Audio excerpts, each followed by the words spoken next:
रोज कांतिभाई आदिवासी ने और सांसद साहब ने बीच में क्या नाराजगी चल रही है। जानबूझ के हमारे बीच में लड़ाई करवाई जा रही है, उसका मैं खंडन करता हूँ। दूसरी बात मैं आपके चैनल के मार्फत से कि शुद्धिकरण करने वाला कोई ब्राह्मण आप जाता, पंडित आप जाता, कोई काशी द्वारका से आए थे कि बस अटेवाड़ा के अंदर जो उनकी एक पुत्र वधू है जो 2 साल से यहाँ पर बिहार के लाए हैं और वो बार बार राजपूत और भीलों के बीच में लड़ाई करवा रही है। अगली बार भी करवाई थी। नमस्कार, मैं सज्जन कटारा। सबसे पहले तो इस चैनल पर अगर नए हैं तो चैनल को सब्सक्राइब जरूर करें और बेल आइकन दबाना नहीं भूलें। एक बात कई समय से चर्चा में रहती राजनीतिक गलियारों में भी और आदिवासी परिवार के चाहने वाले, भारत आदिवासी पार्टी के चाहने वाले, इन सभी प्रकार के लोगों के दिमाग में एक बात चलती रहती है कि कहीं न कहीं जैसा कल के मंच पर रोत कांतिभाई आदिवासी ने ही इस बात को कहा, इसलिए मैंने उनसे सवाल किया। उस सवाल का उन्होंने किस तरह से जवाब दिया, जो अफवाह है इसमें क्या सच्चाई है, क्या कांति दादा और सांसद महोदय के बीच में या और भी पार्टी के जो कार्यकर्ता है, नेता है, उनके बीच में किसी प्रकार की कोई विवाद वाली स्थिति है क्या, या कुछ दरार है या कुछ अनबन है। और इन सारी बातों को लेकर के जो अंदरूनी विचार लोगों के दिमाग में चल रहे थे, तो कल उन्होंने मंच से जो बात कही तो उसके बाद में मैंने सोचा कि क्यों ना मैं भी पूछ लेता हूं। तो मैंने कल कांति दादा जो आपने सबने देखा सिमलवाड़ा में जो कार्यकर्ताओं का सम्मेलन था, कार्यकर्ताओं का मिलन समारोह था 84 सीट को लेकर के, और 84 सीट का नाम भी उस नाम के लिए भी हमने कांति दादा से बातचीत की और उस नाम के बारे में भी उन्होंने बिल्कुल स्पष्ट तरीके से जवाब दे दिया कि किसका नाम होने वाला है और कौन 84 सीट का अगला विधायक होने वाला है। कांति दादा ने जो हमने सवाल किया, पूरा वीडियो आखिरी तक जरूर देखिएगा। ये पूजा अर्चना चल रही है, कल के प्रोग्राम तो शुरू हो चुका था विधिवत रूप से, लेकिन जैसे ही कोई भी नेता या वरिष्ठ बीएपी का कोई भी कार्यकर्ता आता है या आदिवासी परिवार का आता है, तो मंच पर, तो आप सबको पता है मंच पर बीएपी के नेता कोई भी नहीं बैठते, मंच पर पूर्वज बैठते हैं।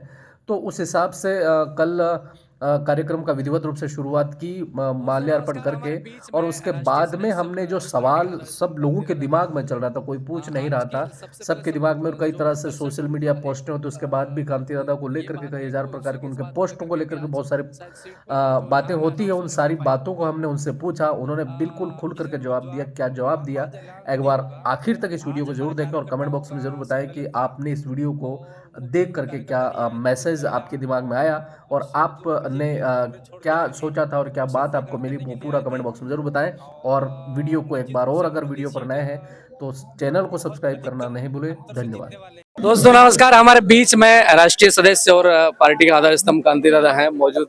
आज की सबसे पहले सब जो दर्शक है उनका एक ये बात है कि वो उत्सुक है इस बात को लेकर के कि आज शायद सीट का जो नाम है अनाउंस होने वाला फाइनल। आपके चैनल को ज्वार। नाम आज अनाउंस नहीं होगा। आज हमारे कार्यकर्ताओं का सम्मेलन था और मुख्य कार्यकर्ता ही आए थे, कुछ महिला और कुछ जो बीजेपी और कांग्रेस छोड़ के आए हैं वो संस्था ग्रहण करने के लिए आए थे। और निश्चित रूप से हम लोग ये सीट बहुत अधिकतम अंतर से जीतने वाले हैं। और नाम आज अनाउंस नहीं होगा, अनाउंस होने तब होगा तब आचार संहिता लगेगी तब, और जब कांग्रेस का बीजेपी का नाम अनाउंस हो जाएगा उसके बाद में वो नाम अनाउंस होगा। अच्छा, उनके अनाउंस के बाद में होगा? हाँ, उनके नाम के अनाउंस। उनके प्रदेश अध्यक्ष से मुख्यमंत्री जी, बीजेपी कांग्रेस के सभी बड़े नेता सब आ रहे हैं। बीएपी की क्या तैयारी है? बीएपी का तो बड़ा नेता ये आसमान है और उनके बाद में ये आम जनता है। यही करेगा ना, कोई हमारा कोई बड़ा नेता नहीं है। ऊपर आसमान है, नीचे ये जनता है और धरती है, पेड़ पौधे, वही नेता है, वही हमको आशीर्वाद देते हैं और वही जिताएंगे। घोटियांबा में तुम्हारे बहुत जोरदार भाषण दी थी तुम्हें घोटियांबा में, बड़ा बात बटे पवित्र की तुम तो शुद्धिकरण था ये है, वो कारण है। अरे शुद्धिकरण नाटक करे आनंद कोई पतोस नहीं शुद्धिकरण हो के बारे में। એટલે हमारे में क्या होता है कि शुद्धिकरण करने वाला कोई ब्राह्मण आप जाता, पंडित आप जाता, कोई काशी द्वारका से आए थे कि बस अटेवाड़ा था, तो यहाँ वाले ही थे, मतलब यहाँ के रोगी शुद्धिकरण करके चले गए। तो मेरा ये कहना है शुद्धिकरण करने वाले में वर्ण व्यवस्था आदिवासियों में नहीं है।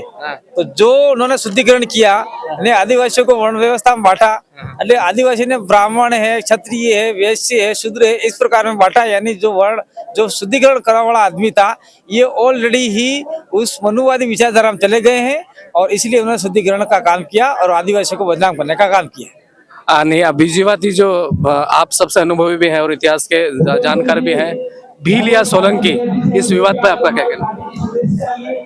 देखिए, भील या सोलंकी, सोलंकी जो है वो तो राजपूत गोत्र का मामला है, या हमारा आदिवासियों का नहीं। और होड़की है वो हमारा आदिवासियों का मामला है।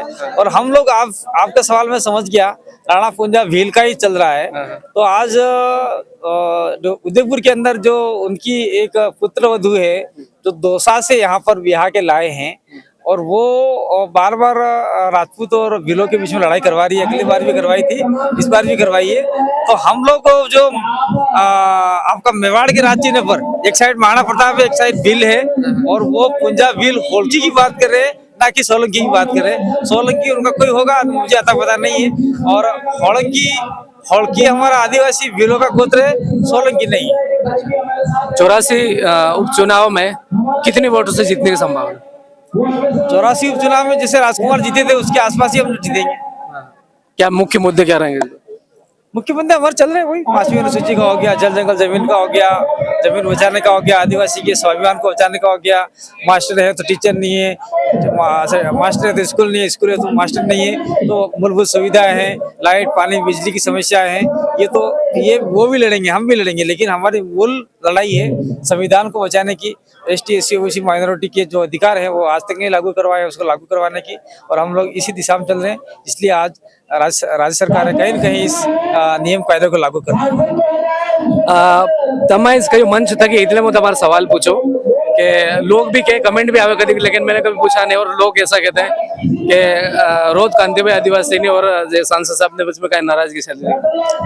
वो तो मन का कहता रहे यार, मन कर बातें ना, गोली हम गन्नू मारो, वो गोली होती है छाछ तानने वाली, उसके सामने वो गन्ना बांध देते तो गोली बंद हो जाती है। और जनता में हम वादा भाई, जनता के जितने वो उतनी बात है।